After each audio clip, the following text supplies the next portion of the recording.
Prudent Scholars in association with Goa Headmasters Association.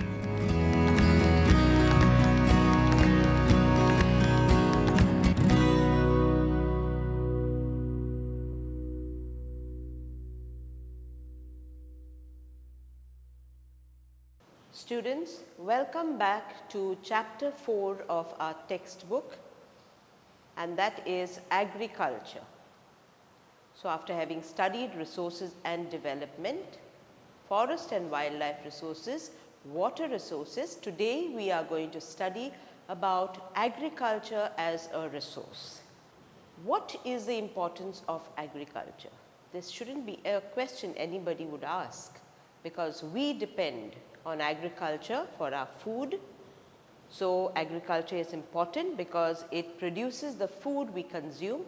Also, it is a source of raw material for industry. Not only for industry, but also trade. We export certain surplus products produced within our country. As a result, you will see it is a primary activity, and about 2/3 of India's population directly or indirectly depend on agriculture for their survival. So, what are the types of farming we have?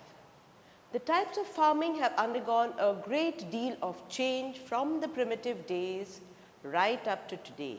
So, depending on our the rainfall, the soil types, the regions and the methods, the culturally acceptable methods used by various people, agriculture is divided into 3 types. One is the primitive subsistence farming, the intensive subsistence farming, and the commercial farming. As the term primitive substantial says, it is a farming where the whole family works on the farm. And this work is generally done manually. The farms are small since they are owned by the very poor people. They use traditional methods of farming. Therefore, you will see that the produce won't be much because they don't use modern methods. Yet, it is their culture to use the traditional methods of farming. As a result, the yield is not very high, and most of the yield is consumed by the family and very little is left to sell, or if it is kept for the next produce, very little is surplus within the family. The next method of farming is the intensive subsistence. You will see that this farming is carried out in places where irrigation is possible, could be a little bigger piece of land, where one can use fertilizers, pesticides on a large scale. Now, why? They have also been brought under high yielding variety of seeds, mechanized agriculture, or the use of machines. That is because they need a higher produce from the land as compared to the primitive subsistence farming. When we study about intensive subsistence farming in detail, we will dwell more upon these points. This farming is also characterized by a low fallow ratio and higher use of inputs such as capital and labor per unit area of land. So, therefore, in the intensive subsistence farming, it is carried out not on very large tracts of land, yet you will use all the inputs, biochemical inputs, you will use a lot of labor, yet in spite of all this, the produce will be less because the land is not very large. And the third is commercial farming. You will see that it is a capital intensive farming which demands good managerial ability. Now, why managerial? We will learn, I will tell you when we learn a little more in detail about this farming. One should have technical know-how, okay? Sophisticated machinery, fertilizers, irrigation, and transport facilities. So, the gist of it is that this is something on a very large scale. You will use all the inputs, you will use technology, you will use machinery, you will use transport. The degree of commercialization of this kind in this kind of agriculture varies according to the regions and the quantum that they will produce. Plantation farming is a type of commercial farming. Now let us study each of these in detail. We come back to the primitive subsistence farming. Now you will see that this kind of a farming is still practiced in a few regions of India. Now it is characterized by small and scattered land holdings. So the farms are small because the farmers don't own large tracts of land. They use primitive tools like the hoe, dowel and the digging stick. I have put a picture of the hoe over here. Now you will see the hoe is just like a spade that we use in Goa, but it is narrow, elongated and is very useful or efficient in digging. Sometimes our farmers also use this hoe, if you have noticed the difference. Then they use this dowel. The dowel is like a sickle that we use here in India, in Goa, and this dowel will help them to clear the bushes, clearings, so that they can grow certain their crops, the crop types. They have got digging sticks. We use pickaxe, but they use the digging sticks because it helps them to dig. Their soil is very moist. So these are the simple tools and implements that they use in their day-to-day farming. Also, the farmers are poor and therefore they will work with their family members and community labor, where they call the members of their community to help them out in their field, and then they will eventually go and help them out in their field. They also depend on the monsoon. See, there is no irrigation facility, these people can't afford. So the monsoons, they depend on the monsoon. They also depend on the natural fertility of the soil and other environmental conditions. So the produce of this land is not much. So with whatever they get, these people have to manage. There is another term under the primitive farming only, which is known as slash and burn. We have studied this in the previous classes. However, let us recall what slash and burn farming is. In this type of agriculture, first of all, a piece of forest land is cleared. You can see in the pictures which are put, the undergrowth is just burning, right. In the second picture, you will see that the land has already burned down and the ash that is created will add to the fertility of the soil, or will be like a manure for the soil. So here you see that the land is cleared by felling the trees and burning the trunks and the branches. After the land is cleared, what happened? The crop is grown here for 2 or 3 years. Why only 2 or 3 years? Because the fertility of the soil decreases. And here too there are no modern inputs, so the farmer, in order to get produce, in order to sustain his family, he will need to shift, to move to another piece of land. So therefore this land now gets abandoned and the farmer moves to a new area and the same process is repeated. However, in the previous land which he has already left, you will see that the fertility of the soil gets replenished naturally. No fertilizers nor modern inputs are used, therefore again making the productivity low, and therefore when the productivity is very, very low, the farmer shifts to a new place, a new stretch of land. What is grown in such places? You will see that they grow paddy, which does not require much water. They grow maize, millets and vegetable crops in order to sustain their families. Now it is known by different names in various parts of the country. It is known as Jhuming in Assam, Meghalaya, Mizoram and Nagaland. If you see, all these 4 states belong to the northeast Indian states.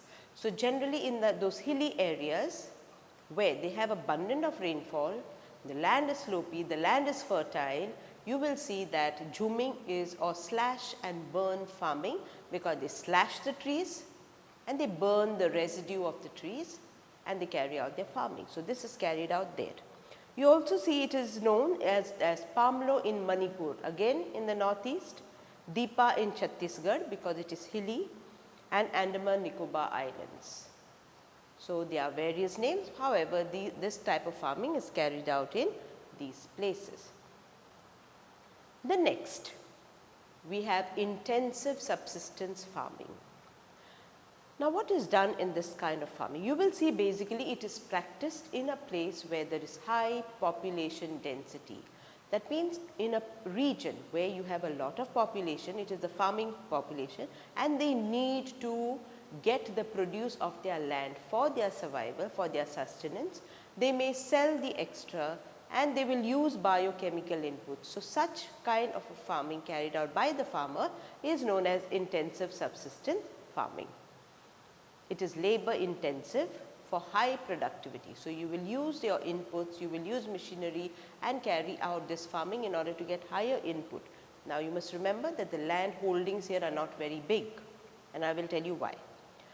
They use high biochemical inputs and irrigation as mentioned to you earlier. Now, why are the land holdings here not very high? Because there is something known as the right to inheritance among the farming communities. Now, when a farmer owns a large tract of land, eventually he needs to divide it among his family, his sons or among his family members. And when you divide a big tract of land among so many members, you will see that the land holdings eventually become smaller. And in order to have mechanized farming with biochemical inputs on a small piece of land falls very expensive and difficult. It's not feasible, right? So, that is why if I am a farmer and I have a small land holding, I will use the maximum inputs I have in order to get the maximum output over a period of time. So, the right to inheritance among the farming communities and the subsequent division of land for successive generations has made these land holdings small. Therefore, it has become uneconomical and in the absence of alternative source of livelihood. So, this community depends only on agriculture for their survival. So, they need to grow various crops all throughout the year, right, and as the fertility decreases they will have their biochemical inputs. The next is commercial farming. In commercial farming, as the name suggests, it is for commerce or rather for sale, right. So, here they will use high doses of HYV seeds. We have studied about these last year in economics. They have chemical fertilizers, insecticides, pesticides for higher productivity of land. For example, we have also learned that rice is grown under the green revolution in Punjab, Haryana and West Uttar Pradesh. Plantation farming. So, plantation farming is a subset of commercial farming, is a type of commercial agriculture where a single crop is grown on a large area. You will see in the picture that you have one crop grown over a large area. You will see that the grapes are also a plantation agriculture, right. And what are the features of commercial or plantation agriculture? They cover vast tracts of land.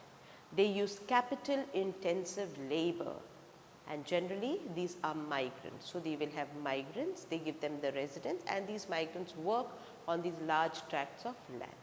And basically they will use all the machines. They will use their irrigation facility, they will use big machines known as combines if it is feasible.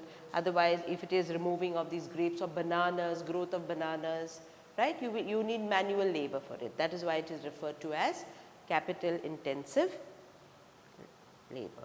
And you will see that all these, the produce of commercial farming goes into processing industries.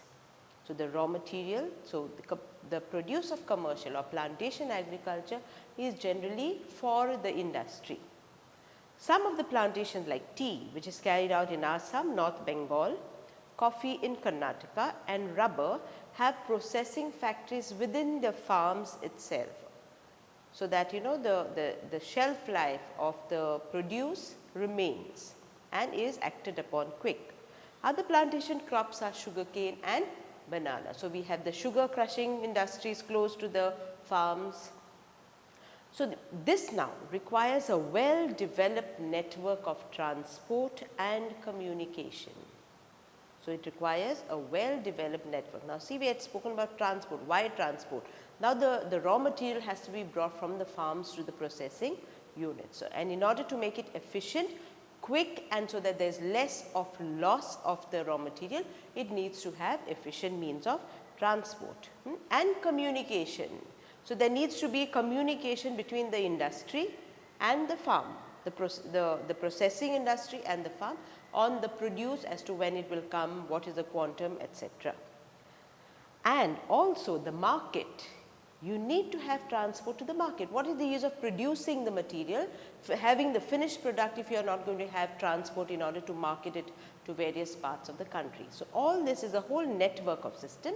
That is why commercial farming requires this, a well developed network of transport and communication connecting farms, industries and markets for the maximum output and produce and efficiency in the commercial method of farming.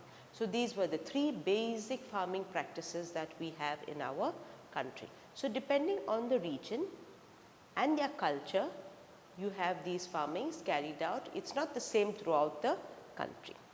The next, okay. So, after having learned the farming methodology, now how do we grow? Do we grow specific crops during certain times? It is true. Crops which are grown or which require a lot of water are taken advantage of take advantage of the rain, and the farmers grow it during that time in order to avoid dry season agriculture. So, if a particular crop requires a lot of water for its growth, you will see that it is grown during the rainy season. If a crop requires less rain and maybe bright sunshine, then that is grown during some other period of time. There are some crops that require a lot of water or require a lot of heat. Those are grown during a particular period of time, and as a result in India we have studied this and divided the crops into Kharif crops, Rabi crops and Zaid. Kharif, Rabi and Zaid. Now, the Kharif crop, as you will see, and we know, and you better know this properly because you need to answer this well when you get it for the exam. These are basically monsoon crops which are planted in June. See, even in Goa we see we wait for the first rains in order to grow our rice. So, it is planted in June when the rains come and harvested might be towards the end of September, October, depending on how your produce has matured, right, what time you are going to harvest it. So, basically we say it is planted in June and harvested in October. You will see that crops grown here are rice, cotton, maize, groundnuts. We have to the extreme and we have Rabi crops. These are planted in November because they do not require the rains, yet they require the moisture that is already there in the land. After the rain, the moisture that is retained into the ground is what is required for these crops. So, they require a lot of moisture initially during their growing period, right. So, therefore, these are planted in November and harvested during the bright sunshine in the month of April, and crops like these are crops grown during this time are wheat, barley, peas and gram. And Zaid are the crops which are planted in March. So, therefore, they require heat, okay, to grow, and they are harvested in June. We can see watermelons, cucumbers, we see a lot of fruit, vegetables these days, local vegetables under the Kumeri cultivations which are grown during this period of time. They are planted in March and they are harvested around April, May, June. We still get them these days. Now, the cropping season in the table that I have placed before you, you will see that there are certain crops specific in the northern region and in the southern region. You do not need to know these, but just for a broad fair idea, you will see that Kharif crops which are grown between June and September, you will see that the northern states grow them and they are like rice, cotton, bajra, maize, jawar and tur, while the southern states also grow. Now, what grows here is rice, maize, ragi, jawar, groundnut, depending on the quantum of rain that is available. During the Rabi crops during March to October to March, you have the northern states grow wheat, gram, rapeseed, mustard and barley, while the southern states still continue growing rice, maize, ragi, groundnut and jawar. The Zaid crop in the month of March, April, May, you will see that the northern states will grow vegetables, fruits and fodder crops.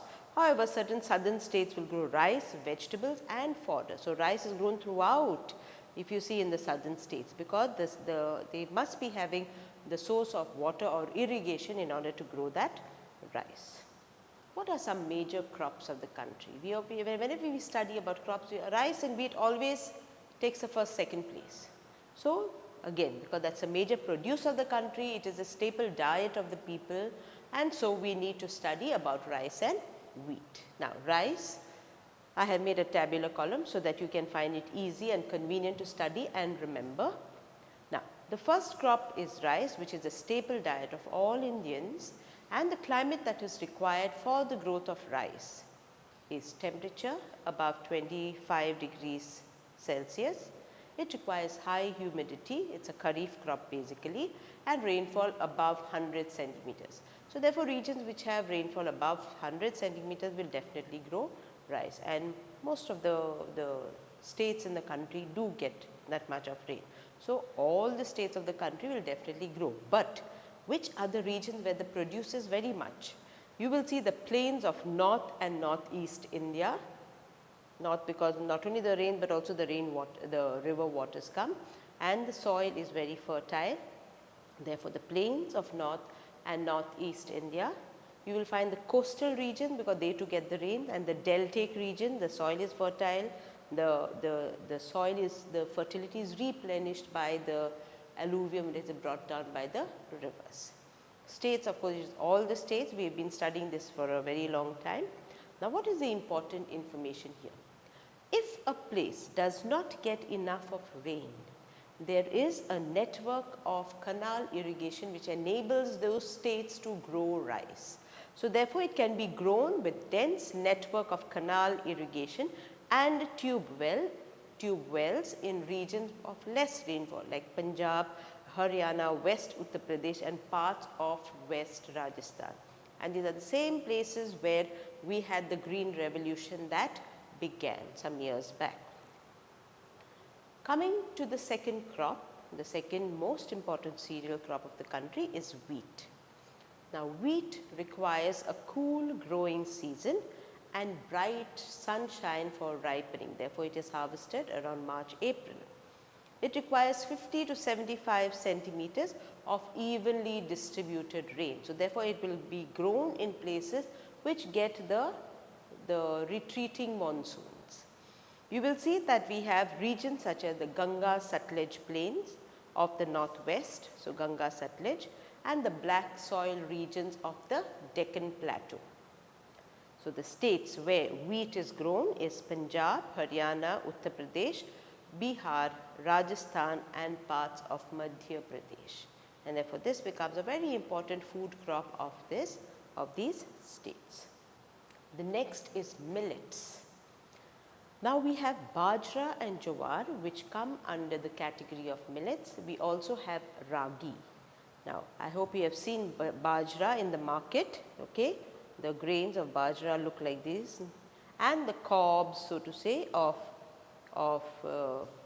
bajra are like this long, while this is jowar, and you will see that this grows like this. So, this is bajra and jowar. This is ragi. We are very familiar with it because we have it, use it as nachni in our diet. This is how nachni grows, this is how ragi grows. Jowar is the third most important food crop. It is rain fed and grows in moist regions. You will see that states such as Maharashtra, Karnataka, Andhra Pradesh, Madhya Pradesh all produce jowar. Bajra, it grows well in sandy and black shallow soils. Therefore, Rajasthan, Uttar Pradesh, Maharashtra, Gujarat, Haryana produce bajra. What about ragi? It is a dry season crop, so it does not require much rain. However, it grows well in regions which have got red, black, sandy, loamy and black soil, shallow black soil. So, it does not require the roots to go quite deep into the ground. Now, ragi is very important because it is rich in iron, calcium and other micronutrients as well as roughage. It is a very important breakfast cereal. The states that grow ragi are Karnataka, Tamil Nadu, Himachal Pradesh, Uttarakhand, Sikkim, Jharkhand, Arunachal Pradesh. So, these are the states that produce ragi. Now, just one note about millets, we see that they are known as coarse grains and they are planted because of their high nutritional value. All these three are coarse and they are grown for their high nutritional value. They have got a very high nutritional content by themselves. The next come again the next food crop, the last two important food crops. We have learned rice first, followed by wheat. Third is millets, which comes under which comes jawar, bajra and ragi. Next is the fourth is maize and the last is pulses. Now, maize is used both as a food and a fodder crop. So, therefore, it is used also to feed the animals. It is a kharif crop, therefore grown during the rains. It requires temperatures between 21 degrees and 27 degrees. The regions where it is grown is in the old alluvial soil, so it does not require fresh replenished soil. It is quite comfortable growing in old alluvial soils. And which are the states which grow maize? You will see that Bihar grows it as a rabi crop, so a winter crop, while the others will grow it as a kharif crop, and the states where it is grown is Karnataka, Uttar Pradesh, Andhra Pradesh and Madhya Pradesh. So, that full region will grow maize. Now, you will see that with the use of modern inputs such as HYV seeds, fertilizers, irrigation, we have managed to increase the production of maize in the country. So, this is important. We have not remained with the old traditional methods, but improvised in the output of maize as a crop. Pulses, they are a major source of protein for vegetarian diets. So, we see that pulses require or are grown in places which require less moisture and dry climatic conditions. So, wherever there is less moisture and dry climatic conditions and there is fertility of the soil, you will have the growth of pulses like Madhya Pradesh, Uttar Pradesh, Rajasthan, Maharashtra and Karnataka. So, you will have a lot of pulses which grow in these places. Now, what are some of the pulses? The examples of certain pulses, the most common ones, of course, we have got so many. You will be able to see the pulses that India grows if you go to a grocery store. You will see so many sacks of rice of different pulses, or in the supermarket you will find one whole shelf having different kinds of pulses. Now, a few examples we have put down, that is tur, urad, moong, masoor, peas and gram are some of the pulses. Now, what is important about growing pulses is that they are leguminous in nature, that is they replenish the nitrogen from the soil, from the air into the soil. So, the nitrogen in the soil gets replenished by the process of nitrogen fixing. You have already studied it in the previous classes and in your science this year.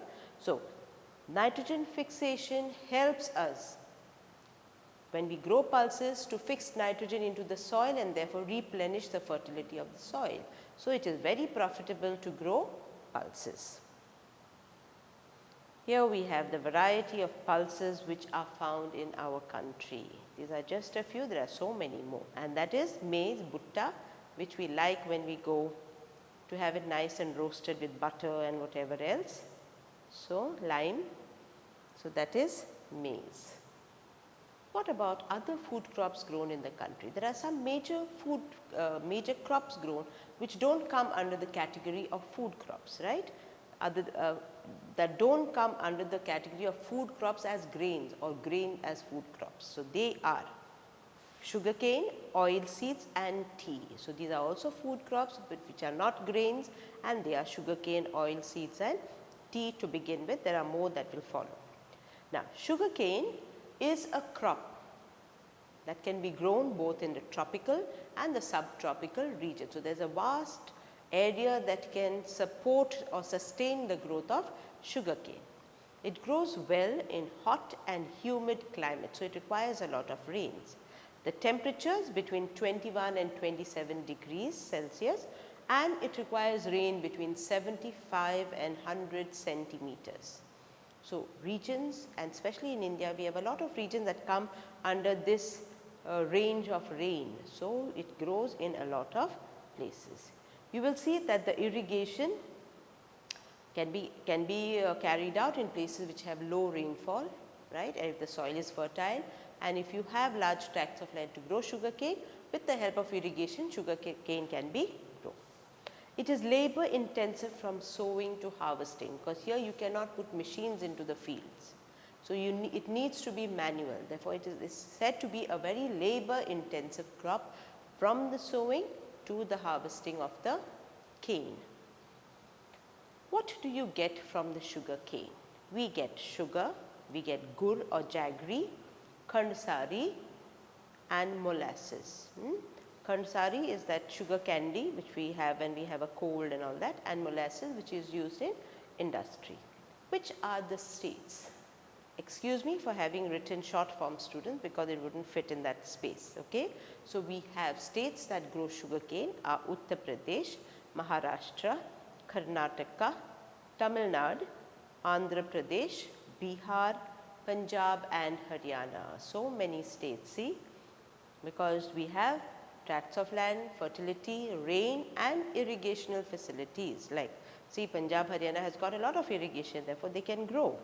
So, these are the states where sugarcane is grown. Next, we have oil seeds. A lot of oil seeds grow in the country.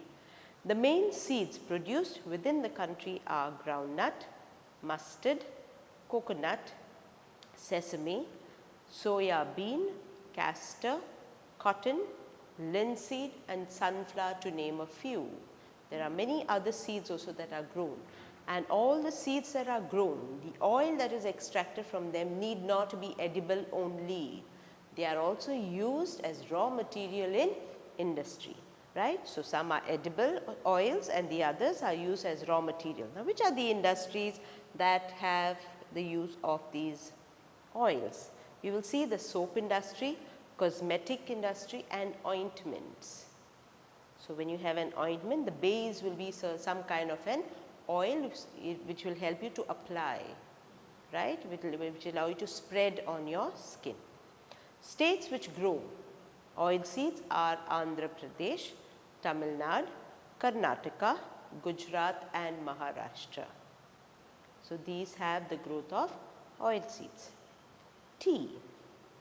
Tea is an important beverage crop which grows in the tropical and the subtropical region, just like sugar. They grow, this tea grows both in the tropical and in the subtropical regions. It requires deep, well drained, fertile soils which are rich in humus and organic matter. Therefore, you will always find tea growing on the slopes of the land, because it cannot retain water, the water should run down. So, it requires deep, well drained, fertile soils which has humus and organic matter.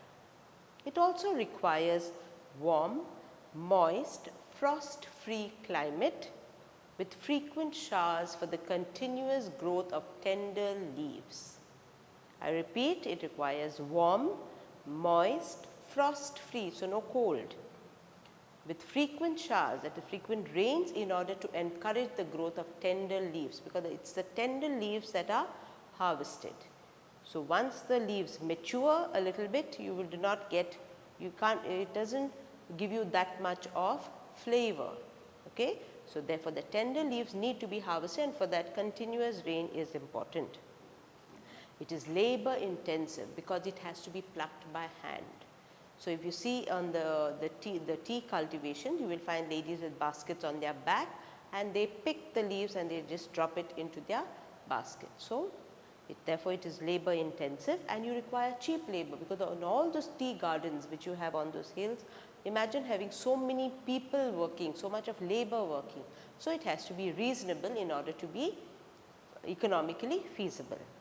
So, they require cheap, skilled labor and abundant workforce. It is processed within the tea gardens, not far away from the plantation, in order to restore its freshness. And therefore, we see that tea is grown in Assam, West Bengal, Tamil Nadu, Kerala, Himachal Pradesh, Uttarakhand, Meghalaya, Arunachal Pradesh and Tripura. So, you will find tea growing in these places. Coffee. Coffee follows tea. So, coffee you will see is produced in Kerala, Karnataka and Tamil Nadu, and it has a great demand. Now, horticultural crops, I have made it a little attractive for you because there is a hint, there are mnemonics over there. Horticultural crops are all the food crops that we will grow. India produces a lot of fruits and vegetables, both of tropical and the temperate region. So, we have a variety because we have this kind of climate.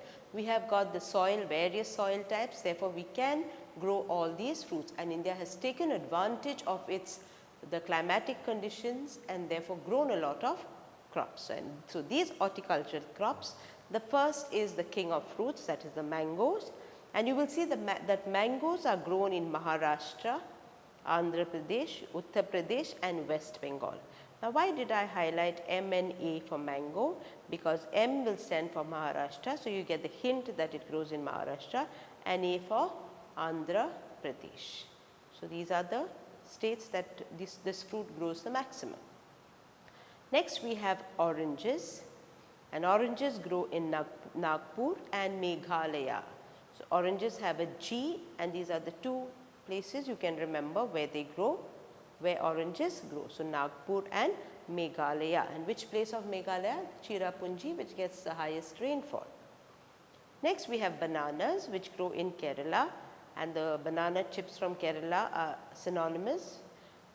Grows also in Mizoram, Maharashtra and Tamil Nadu, right. So, bananas, remember, Kerala. Lychee and guava grows in Uttar Pradesh and Bihar.